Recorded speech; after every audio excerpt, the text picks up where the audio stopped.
O título desta mensagem é A Obra Missionária sob o Cuidado de Deus. Na minha versão, diz assim: Depois disso, deixando Atenas, Paulo foi a Corinto. Lá encontrou um judeu chamado Áquila, natural do Ponto, recentemente chegado da Itália, com Priscila, sua mulher, porque o imperador Cláudio havia decretado que todos os judeus deviam sair de Roma.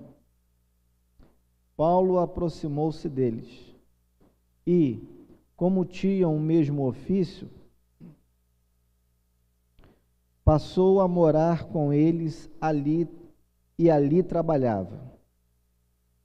O ofício deles era fazer tendas, e todos os sábados Paulo falava na sinagoga, persuadindo tanto judeus como gregos. Quando Silas e Timóteo chegaram da Macedônia, Paulo se entregou totalmente à palavra, testemunhando aos judeus que Jesus é o Cristo.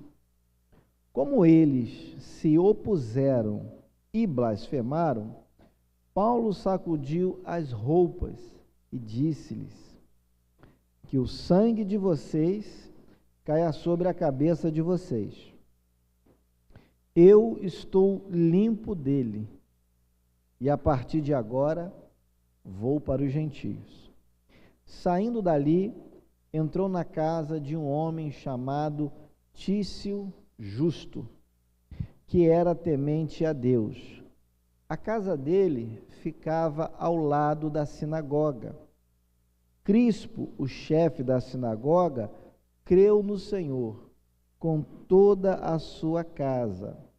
Também muitos dos coríntios, ouvindo, creram e foram batizados. Certa noite, Paulo teve uma visão em que o Senhor lhe disse: não tenha medo.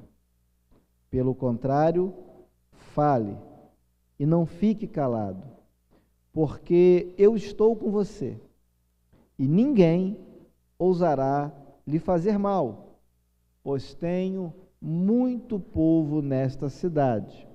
Assim, Paulo permaneceu em Corinto 1 ano e 6 meses, ensinando entre eles a palavra de Deus. Até aqui, amados. O livro de Atos dos Apóstolos nos mostra que a obra missionária nunca foi fácil. Nunca foi fácil. Ela sempre envolveu desafios, oposições, desgaste emocional e até mesmo risco de vida.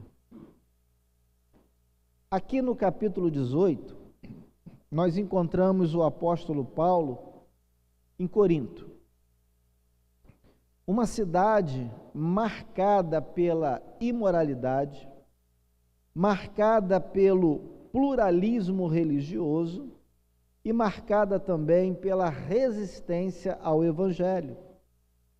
Todavia, o Senhor Deus sempre conduziu a sua obra de forma magnífica. Apesar de todas as dificuldades, Deus sempre proveu o que era necessário para que a sua obra pudesse ser executada. E Ele faz isso também usando pessoas engajadas. Ele faz isso por intermédio de pessoas que tomam decisões acertadas, decisões sábias. Ele faz isso por meio de pessoas corajosas.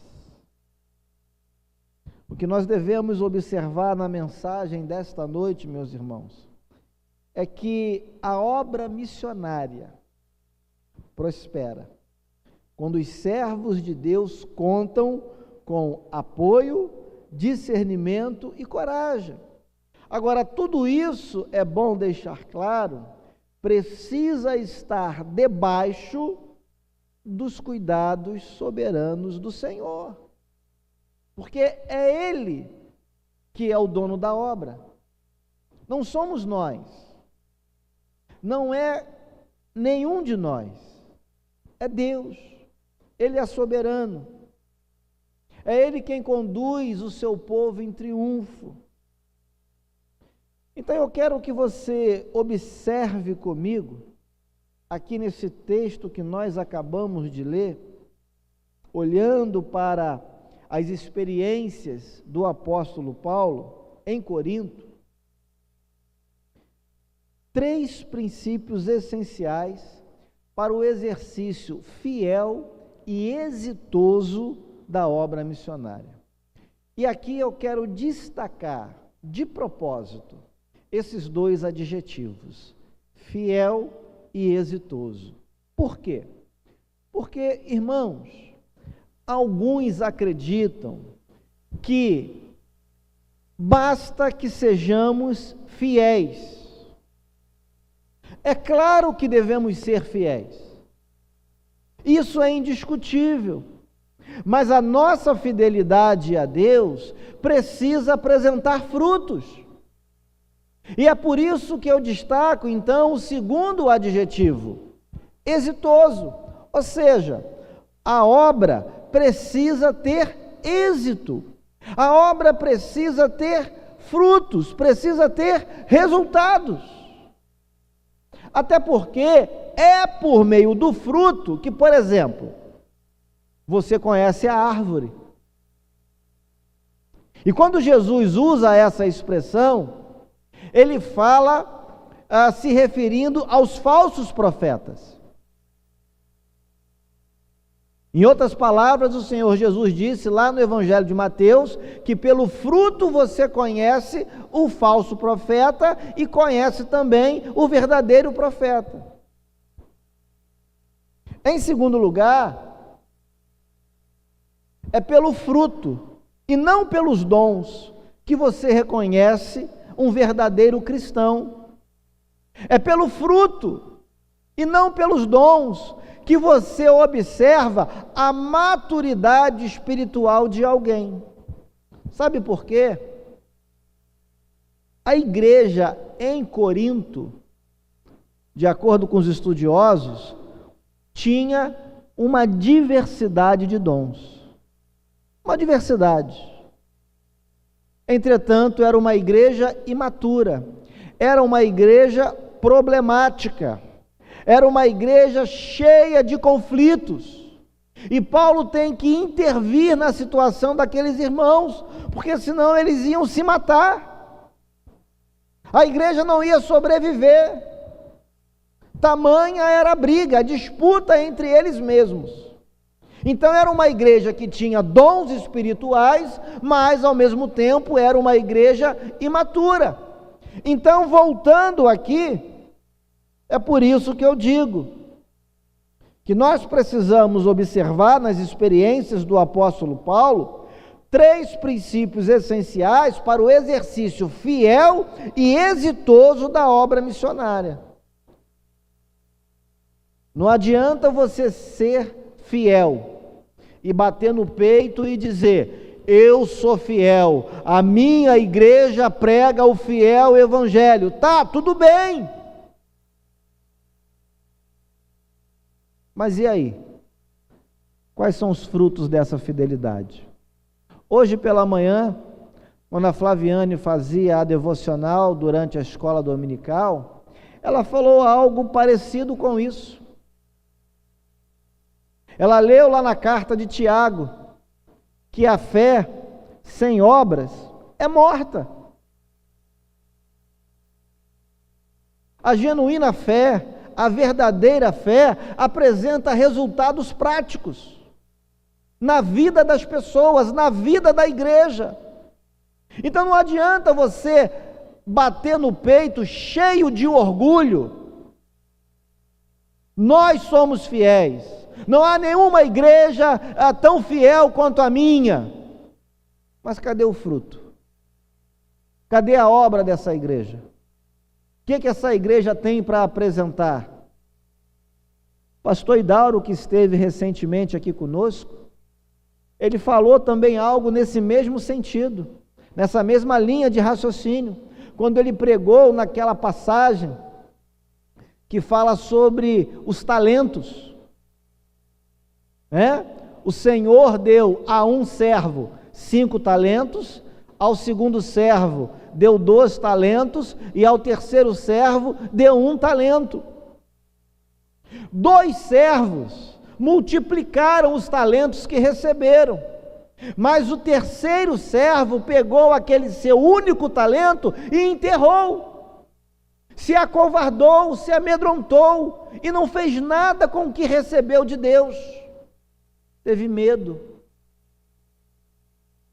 E quando o Senhor retornou e ele foi pedir a prestação de contas, ele elogiou os 2 primeiros servos e disse para cada um deles: servo bom e fiel, foste fiel no pouco, sobre o muito te colocarei. Agora, ele advertiu o terceiro servo, que não fez nada, não apresentou resultados, não empregou bem o talento que recebeu.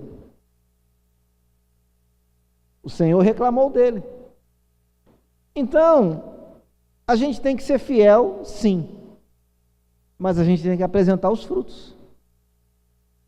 A nossa fidelidade tem que dar resultado, senão não há motivo de orgulho nenhum, até porque o orgulho nos leva a pecar.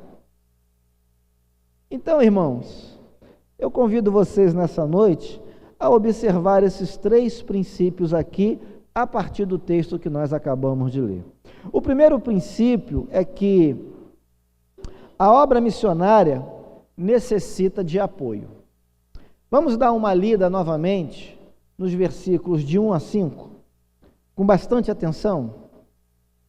Acompanha comigo aí e veja se essa necessidade, a necessidade de apoio, não está presente nesse trecho.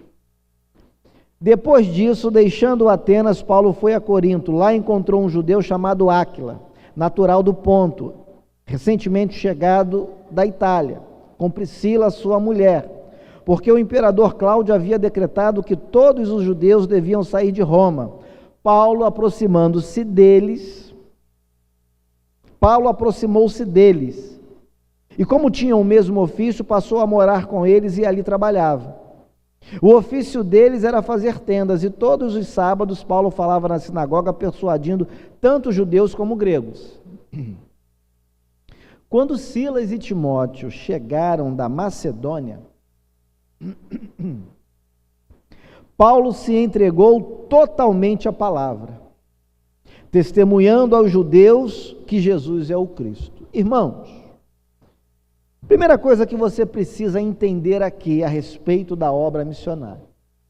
O apóstolo Paulo, apesar de toda a sua capacidade, apesar de todos os dons que havia recebido do seu Senhor, do nosso Senhor, ele não atuou sozinho. Em todas as viagens missionárias que o apóstolo Paulo fez, ele fez acompanhado por alguém. Ele tinha um secretário que o ajudava a escrever as cartas. Ele tinha um médico na equipe para cuidar da sua saúde, não apenas da dele, mas a dos outros companheiros também. Ele tinha pessoas ao seu dispor, com quem ele podia contar para poder enviar para outras igrejas, como por exemplo Timóteo. Ele tinha pessoas que oravam, que intercediam pela sua vida. Paulo nunca foi um herói solitário. Paulo nunca foi alguém que gostasse de trabalhar sozinho, muito pelo contrário, ele pedia apoio. Ele clamava pela presença de pessoas ao seu lado, de ajudadores, com os quais ele pudesse contar nas horas mais imprevisíveis. E ocorre então que o apóstolo Paulo se aproximou de um casal chamado Áquila e Priscila. Olha o versículo 2. A Bíblia diz que Áquila e Priscila hospedaram o apóstolo Paulo na sua casa. Olha que bênção! Naquela época não tinha Airbnb, hotel. Era complicado naquela época. Então os missionários precisavam de hospedagem. Pessoas que pudessem fazer toda a gentileza, toda a cortesia e abrir o seu próprio lar para hospedar um homem de Deus, para dar abrigo, para que pudesse pernoitar. As viagens eram cansativas, eram longas, não tinha avião, não tinha Uber, não tinha táxi. Era a pé, a cavalo, na carruagem. Era dessa maneira que as viagens aconteciam, navios.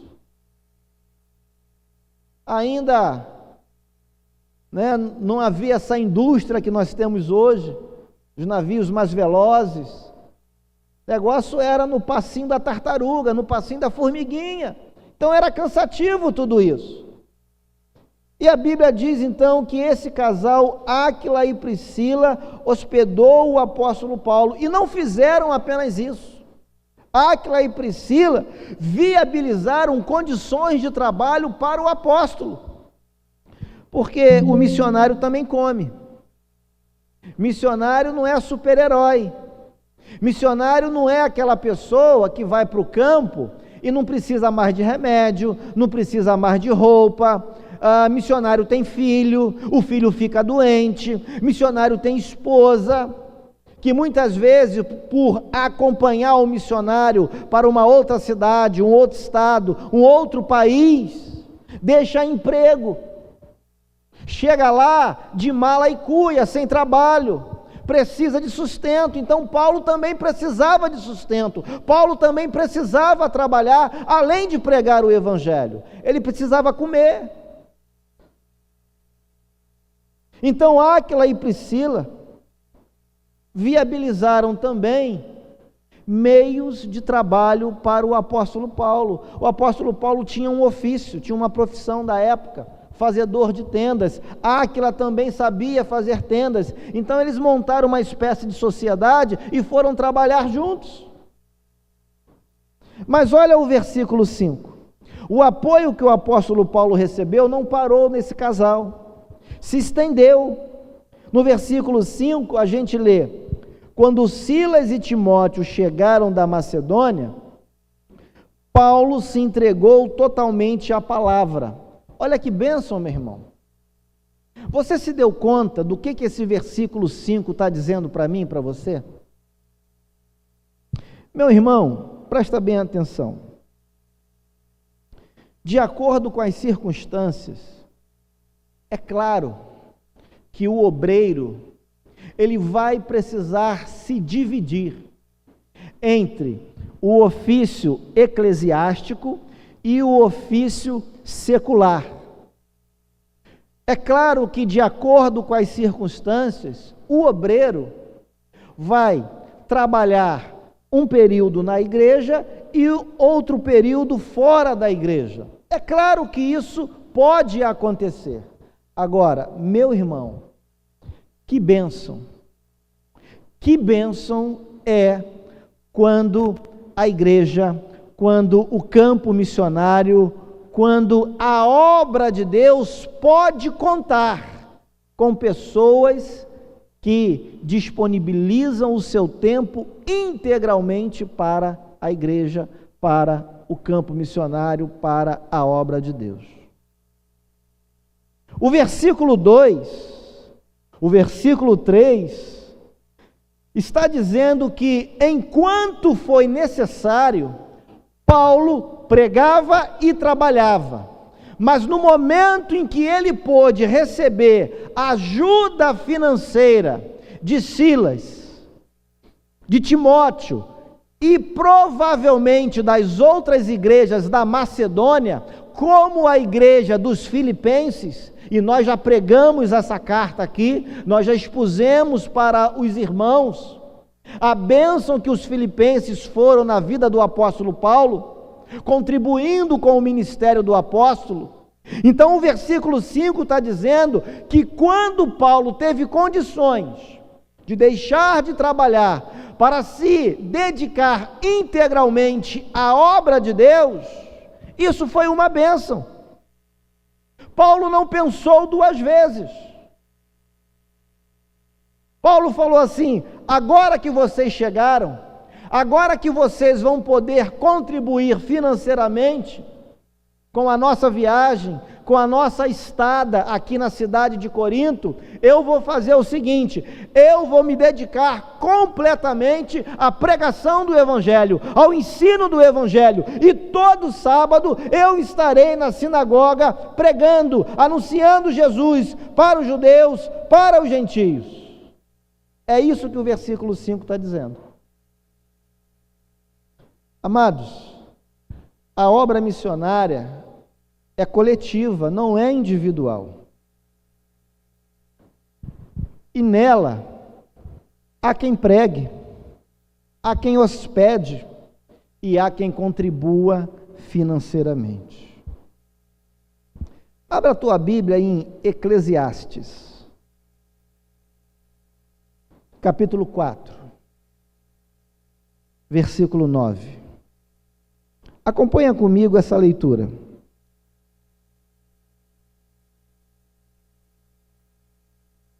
O sábio disse o seguinte, verso 9, olha aí: melhor é serem dois do que um, porque maior é o pagamento pelo seu trabalho. Verso 10, porque se caírem, um levanta o companheiro, mas ai do que estiver só, pois caindo não haverá quem o levante. Para você entender o que está acontecendo aqui nesse contexto, o autor de Eclesiastes, no capítulo 4, do verso 1 ao verso 6, fala das tribulações da vida, das dificuldades. A partir do versículo 7, ele muda agora o ponto de vista, e ele vai ressaltar a importância do companheirismo para o enfrentamento das tribulações da vida. E olha o que foi que ele acabou de dizer: melhor é serem dois do que um, porque maior é o pagamento pelo seu trabalho. Ou seja, o sábio está entendendo que duas pessoas são capazes de produzir mais do que apenas uma. O trabalho feito a quatro mãos rende muito mais do que o trabalho feito a apenas duas mãos. E ele diz no versículo 10, porque se caírem, um levanta o companheiro. Vai dizer que você nunca tropeçou na vida, você nunca deu uma cabeçada, vai dizer que você nunca precisou de uma mão amiga para te tirar do buraco, para te fortalecer, nunca precisou de um conselho, da ajuda de alguém mais experiente, mais forte do que você, em determinadas circunstâncias da vida. É isso que o sábio está dizendo. Então, em vez de você caminhar sozinho, caminha com alguém confiável, alguém que possa inspirar você, que possa ajudar você, que possa tornar o seu fardo mais leve. Paulo entendia esse princípio e ele se recusava a caminhar sozinho. Assim é numa igreja, meus irmãos. A obra, seja numa igreja local, grande ou pequena, a obra de Deus, seja num campo missionário, numa congregação, seja onde for, a obra de Deus precisa de pessoas que se ajudem mutuamente. A obra de Deus não precisa de pessoas que briguem entre si, que se matem, que se ofendam. Não. A obra de Deus precisa de pessoas que se auxiliem, que se apoiem mutuamente. Segundo princípio. Olha aí para a sua Bíblia novamente. Vamos dar uma conferida nos versículos 6, 7 e 8. Porque o segundo princípio parte deles. Verso 6 diz assim: como eles se opuseram e blasfemaram, eles quem?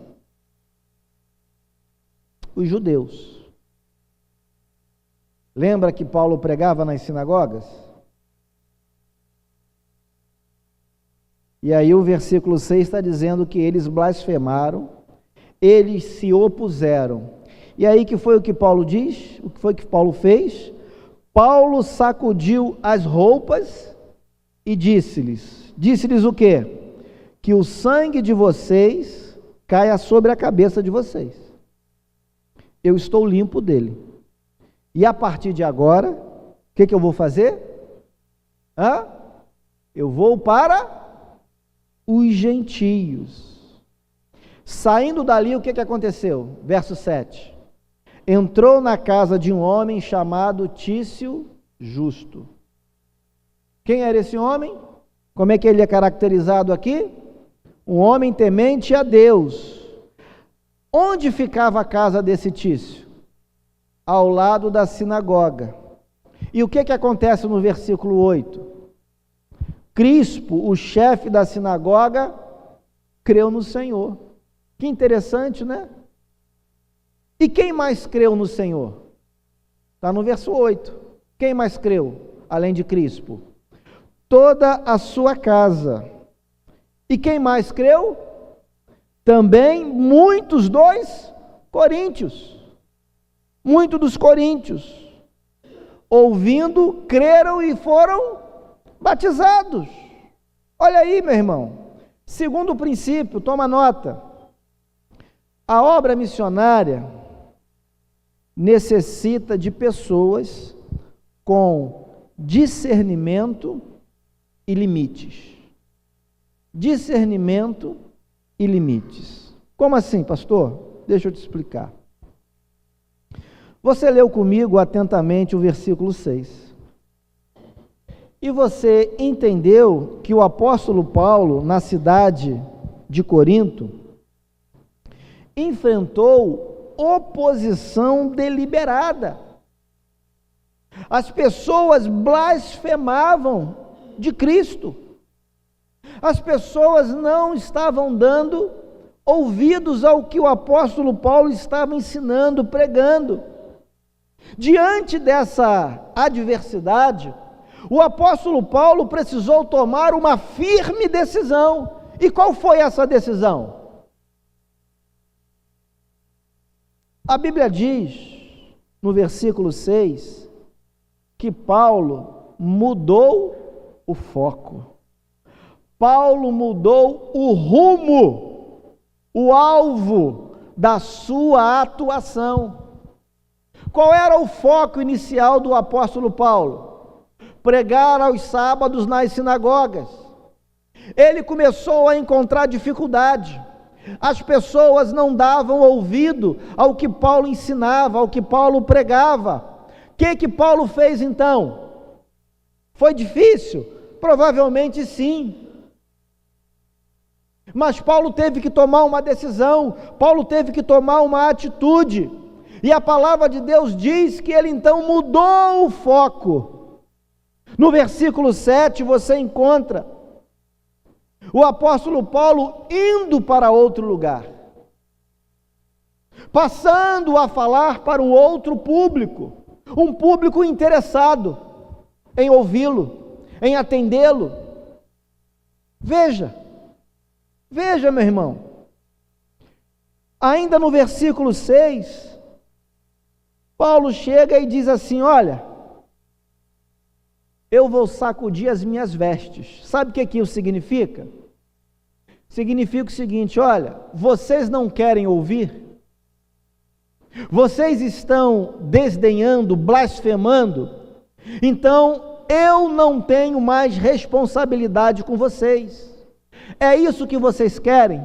É assim que vocês querem continuar vivendo? Pois eu estou dizendo para vocês que a cobrança do sangue de vocês não vai vir sobre mim, porque eu quis aconselhar, eu quis ensinar, eu quis pregar para vocês, mas vocês não quiseram me ouvir, vocês não quiseram mudar, vocês quiseram continuar do jeito que estão vivendo. Então eu não tenho mais responsabilidade sobre vocês. Se vocês querem continuar vivendo dessa maneira, então é assim que vocês vão continuar vivendo. Eu agora vou falar para um outro público. Eu agora vou me dirigir a outras pessoas. E não venham me cobrar por causa disso. Não venham dizer que eu sou o culpado, porque eu quis, eu tentei, eu me empenhei, eu me dediquei, mas agora acabou. Aqui é o limite. Não há mais condições de eu continuar pregando, ensinando para vocês. Alguns vão dizer, mas pastor, faltou amor ao apóstolo Paulo. Faltou amor, Paulo foi muito radical, Paulo não poderia ter feito aquilo, mas foi o que ele fez e foi o que o Senhor Jesus Cristo recomendou. Foi, pastor? Foi. Quer ver? Abra a tua Bíblia em Mateus 10, verso 14. Quem recomendou isso foi o Senhor Jesus. Mateus 10, verso 14, abre aí.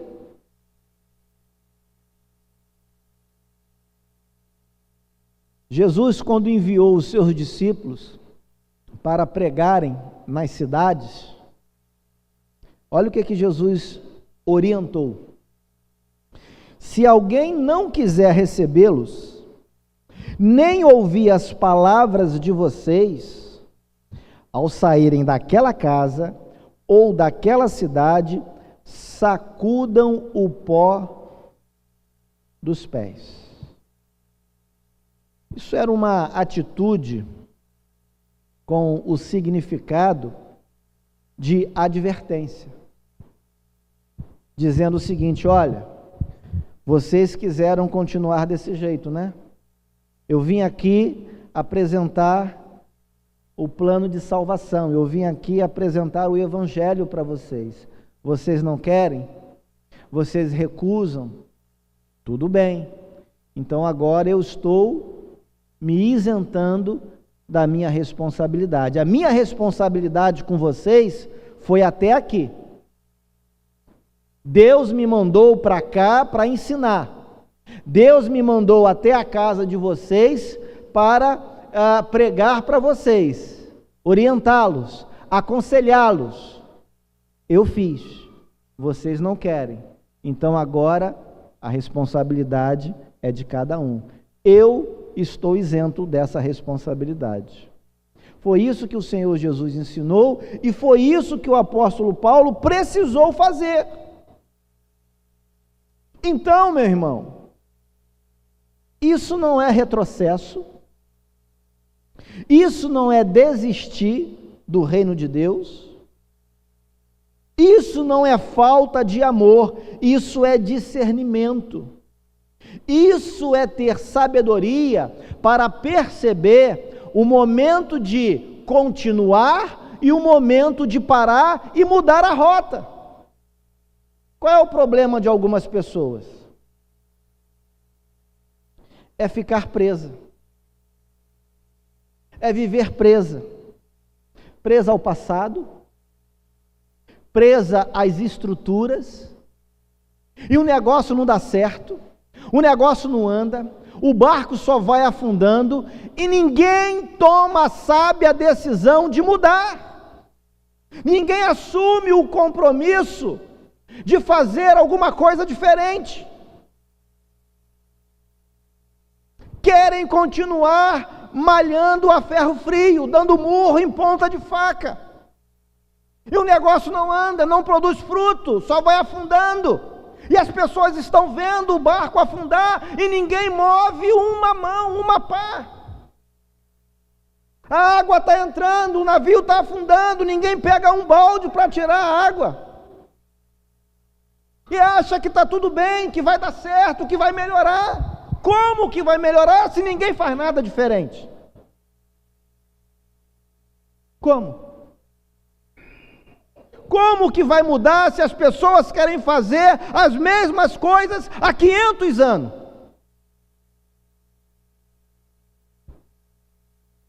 Paulo não era cabeça dura. Paulo tinha sabedoria. Paulo tinha estratégia. Paulo tinha discernimento.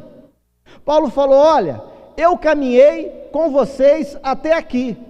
Agora não dá mais para continuar. Eu vou caminhar com outras pessoas. Eu vou pregar para quem quer. Eu vou ensinar quem quer aprender. E o que ele faz? Versículo 7. O que Paulo faz? Paulo só faz assim, ó. Só dá um passo para o lado. Paulo só dá um passo para o lado. E o que acontece?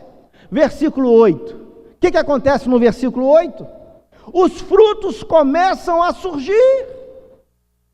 Não estavam surgindo aos sábados na sinagoga, diante dos judeus. Paulo precisou ir para a casa de Tício Justo, e lá o fruto apareceu. A Bíblia diz, veja que coisa engraçada, até o chefe da sinagoga se converteu. Engraçado que ele não se converte quando Paulo está pregando no sábado, justamente na sinagoga. Mas quando Paulo foi pregar nas casas, se converte um monte de gente. O chefe da sinagoga se converte, a família dele se converte. Quando Paulo começa a pregar para os coríntios, a Bíblia diz que as pessoas ouvindo se converteram. Os frutos apareceram.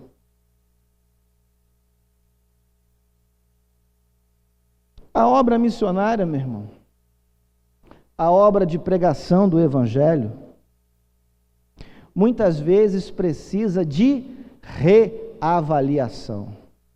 Você tem que parar para reavaliar. Por que está dando errado? O que acontece que o negócio não vai, não anda, não vai para frente? Parece que você só fica ali, né, no meio militar, quando a tropa, ela não vai nem para frente nem para trás, a gente diz que a tropa está marcando o passo. Quem é militar sabe, quem já foi militar sabe. Então você fica ali, ó, marcando o passo. Você não vai nem para frente nem para trás. Marcar passo. Tem gente que quer ficar 5, 10, 50, 30 anos, 80 anos marcando passo no mesmo lugar e acha que está bom, que está legal. Não vê fruto, não vê crescimento, não vê diferença, não vê progressão, não vê amadurecimento e está bom. Paulo falou, não está bom, eu não vou pregar mais para vocês, eu não vou vir mais às sinagogas aos sábados, eu vou pregar nas casas, eu vou falar para os coríntios, eu vou falar para os gentios. E não é que deu certo? Não é que deu certo?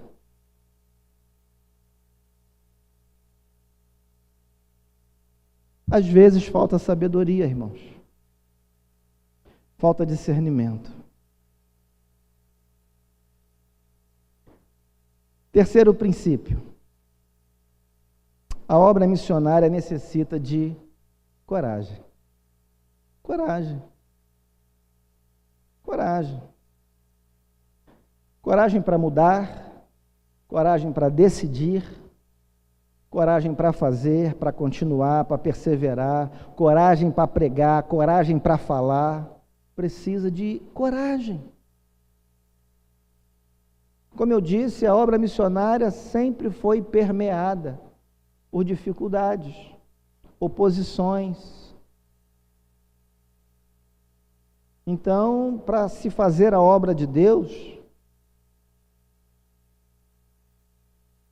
é necessário gente de coragem.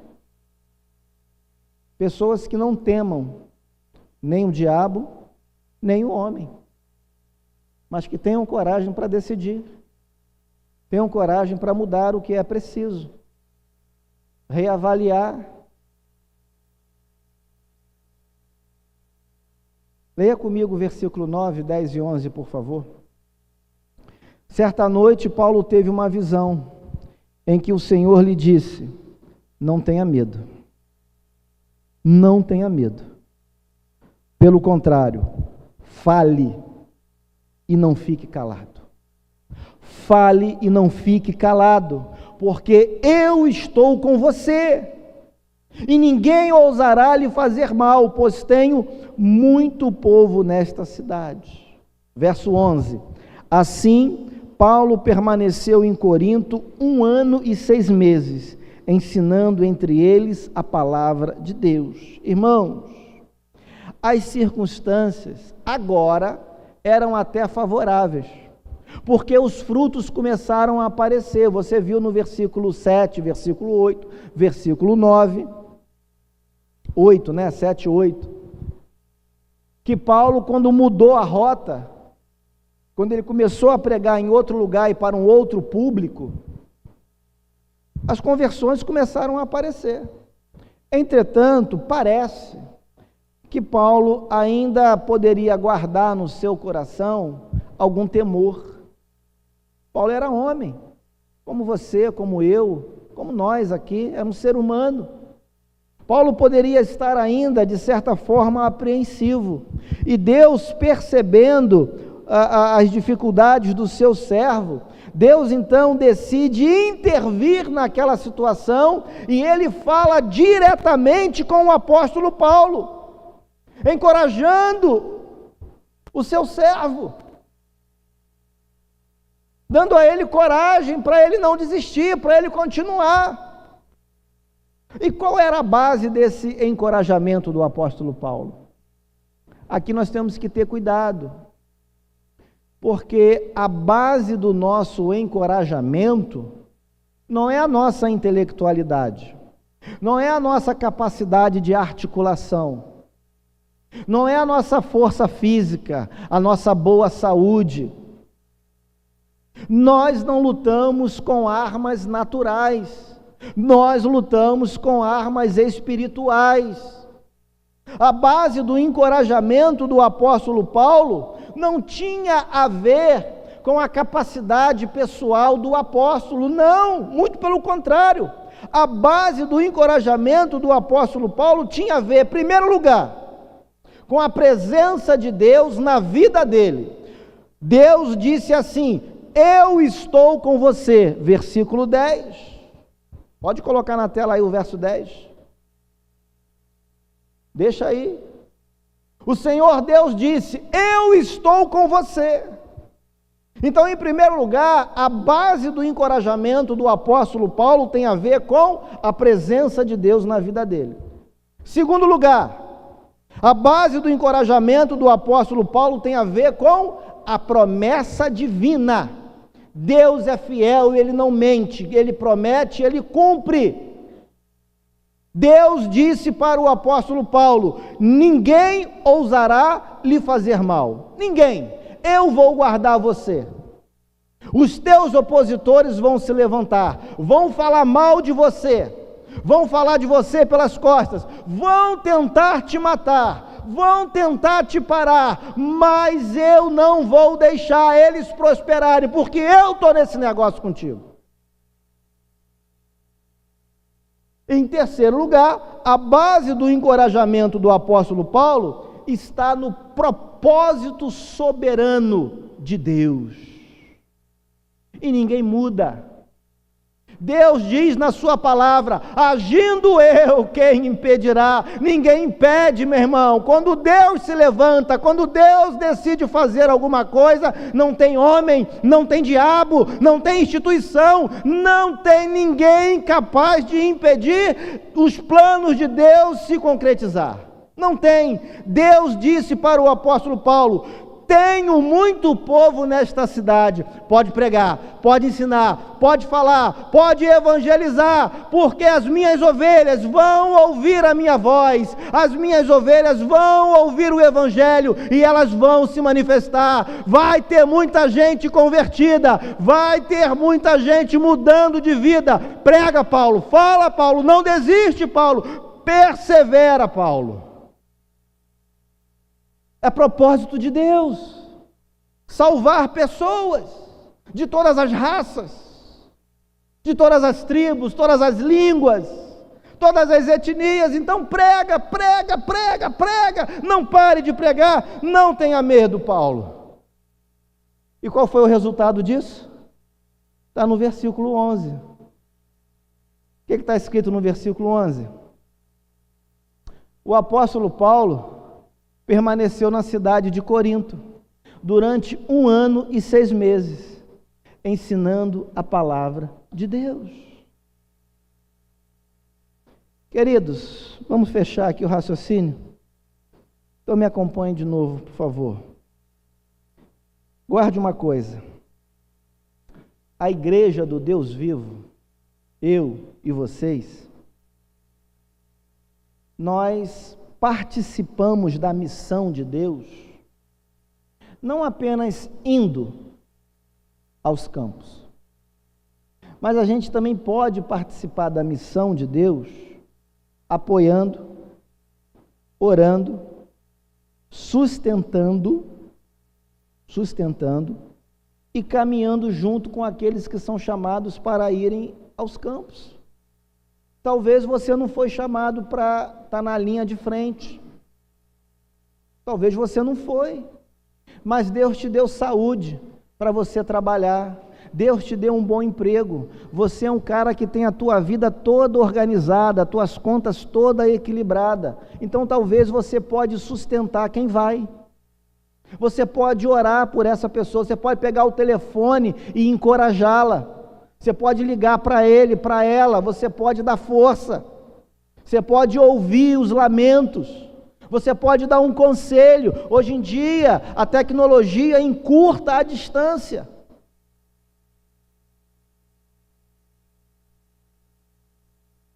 Segunda verdade aqui, guarda isso aí, por favor. Como eu disse, meus irmãos, a obra missionária exige amor e perseverança. É claro, se você não tem compaixão pelos perdidos, pelas almas, você não vai fazer nada, você vai ficar de braço cruzado, esperando cair do céu e nada vai acontecer. Mas quem tem paixão pelas almas, quem quer ver pessoas rendidas ao senhorio de Cristo Jesus, vai se mexer, vai fazer alguma coisa. Então você precisa amar essas pessoas. Você precisa ter perseverança, porque fazer a obra de Deus, pregar, ensinar, evangelizar, não é fácil. O obreiro, quem é obreiro sabe o quão difícil é. Mas a obra de Deus precisa também de quê? Discernimento, para que atitudes sábias sejam tomadas em momentos oportunos.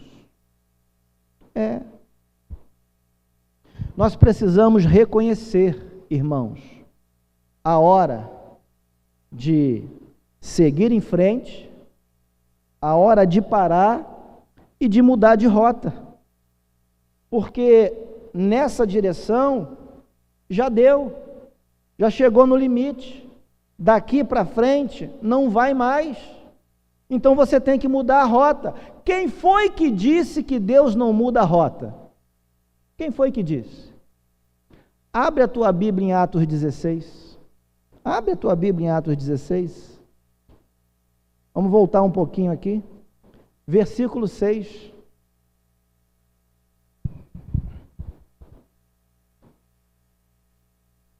e percorreram a região frígio-gálata,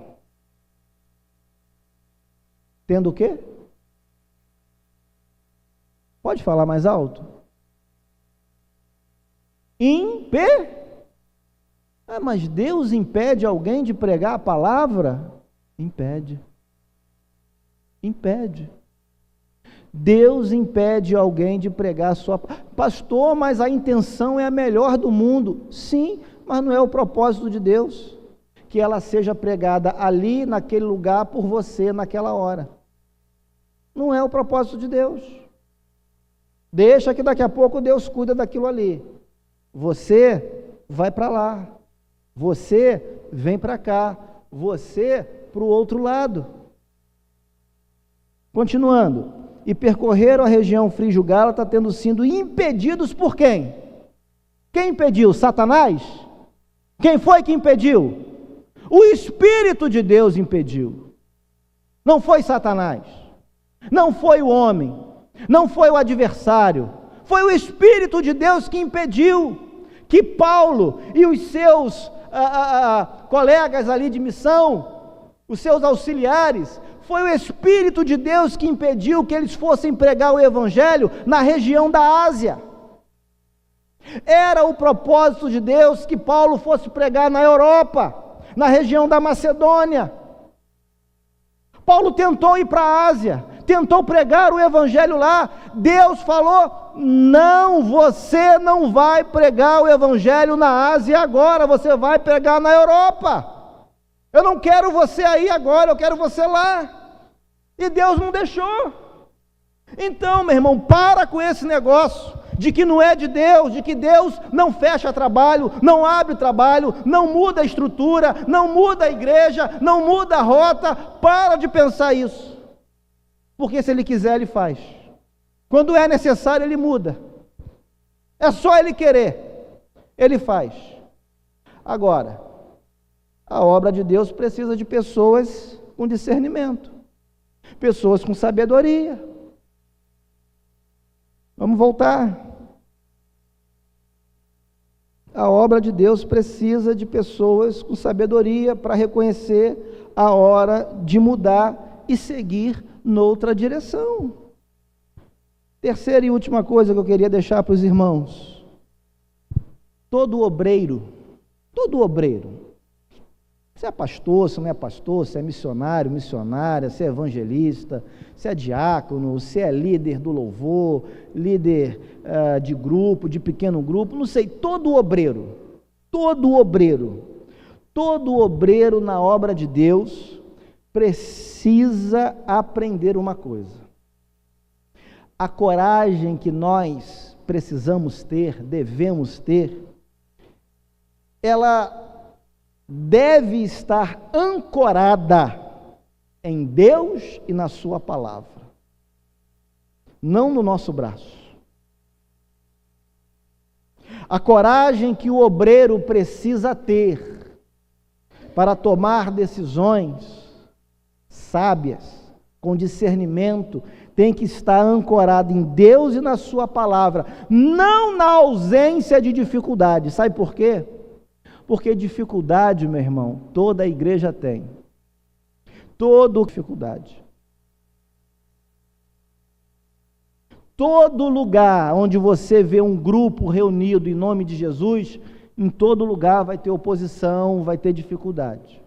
Então, se você estiver esperando isso para mudar a sua postura, você vai morrer esperando esse dia. Porque dificuldade não acaba, meu irmão. Dificuldade só vai acabar quando Jesus voltar a arrebatar a igreja, a gente for morar no céu. Aí acaba. Aí não tem dor, não tem sofrimento, não tem choro, não tem morte, não tem nada, não tem doença.